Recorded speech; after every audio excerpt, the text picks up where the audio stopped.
ಇನ್ಸ್ಟಾಗ್ರಾಂನಲ್ಲಿ 100 million ಫಾಲೋವರ್ಸ್ಗಳನ್ನು ದಾಟಿದ ಮೊದಲ ವಿಶ್ವ ನಾಯಕ ಎಂಬ ಹೆಗ್ಗಳಿಕೆಗೆ ಪ್ರಧಾನಿ ನರೇಂದ್ರ ಮೋದಿ ಪಾತ್ರರಾಗಿದ್ದಾರೆ. ಈ ಮೂಲಕ ಪ್ರಧಾನಿ ಐತಿಹಾಸಿಕ ಮೈಲಿಗಲ್ಲನ್ನು ದಾಟಿದ್ದಾರೆ.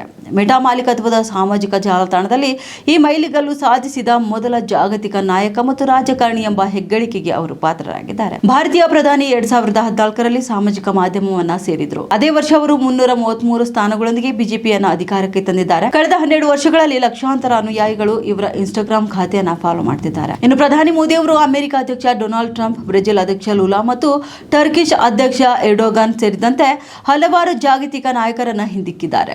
ಡೊನಾಲ್ಡ್ ಟ್ರಂಪ್ ಇನ್ಸ್ಟಾಗ್ರಾಂನಲ್ಲಿ 43.2 ಮಿಲಿಯನ್ ಫಾಲೋವರ್ಸ್ಗಳೊಂದಿಗೆ 2ನೇ ಸ್ಥಾನದಲ್ಲಿದ್ದರೆ, ಇಂಡೋನೇಷ್ಯಾ ಅಧ್ಯಕ್ಷ Prabowo Subianto 15 million, ಲೂಲಾ 14.4 million, ಎರ್ಡೋನ್ 11.6 million ಮತ್ತು ಅರ್ಜೆಂಟೀನಾ ಅಧ್ಯಕ್ಷ ಕ್ಸೇವಿಯರ್ ಮಿಲಿ 6.4 ಮಿಲಿಯನ್ ಫಾಲೋವರ್ಸ್ಗಳೊಂದಿಗೆ ನಂತರದ ಸ್ಥಾನದಲ್ಲಿದ್ದಾರೆ. ಜಾಗತಿಕ ನಾಯಕರ ಜೊತೆಗೆ ಮೋದಿ ಅವರು ಭಾರತದಲ್ಲಿ ತಮ್ಮ ವಿರೋಧಿಗಳು ಮತ್ತು ಪಕ್ಷದ ಸಹವರ್ತಿಗಳನ್ನು ಸಹ ಫಾಲೋವರ್ಗಳ ಸಂಖ್ಯೆಯಲ್ಲಿ ಹಿಂದಿಕ್ಕಿದ್ದಾರೆ. ಮೋದಿ ನಂತರ ಉತ್ತರ ಪ್ರದೇಶದ ಮುಖ್ಯಮಂತ್ರಿ ಯೋಗಿ ಆದಿತ್ಯನಾಥ್ ಅವರು ಅತಿ ಹೆಚ್ಚು ಫಾಲೋವರ್ಗಳನ್ನು ಹೊಂದಿದ್ದಾರೆ. ಯೋಗಿ ಕೂಡ 16.1 ಮಿಲಿಯನ್ ಫಾಲೋವರ್ಸ್ಗಳನ್ನು ಹೊಂದಿದ್ದಾರೆ ಎಂದು ತಿಳಿದುಬಂದಿದೆ. ವಿರೋಧ ಪಕ್ಷದ ನಾಯಕ ಮತ್ತು ಕಾಂಗ್ರೆಸ್ ನಾಯಕ ರಾಹುಲ್ ಗಾಂಧಿ ಕೂಡ ಇನ್ಸ್ಟಾಗ್ರಾಂನಲ್ಲಿ 12.6 ಮಿಲಿಯನ್ ಫಾಲೋವರ್ಸ್ಗಳೊಂದಿಗೆ 3ನೇ ಸ್ಥಾನದಲ್ಲಿದ್ದಾರೆ.